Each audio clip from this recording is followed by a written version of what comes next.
Hello মামা, কি অবস্থা? কি করিস? হ্যাঁ মামা, আর অবস্থা আমার কোনো অবস্থা আছে?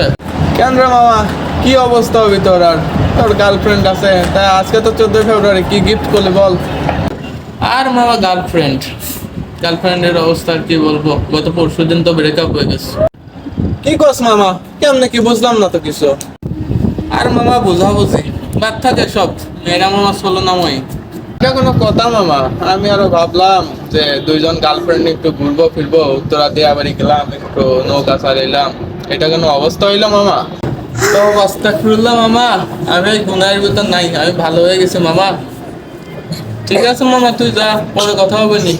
ঠিক আছে মামা, তুই মন খারাপ করিস না, আমি এসে তোর সাথে দেখা করবো না। ঠিক আছে মামা। সারার মেয়েরা সুবিধাবাদী, সুবিধা নাই, চলে গেছে।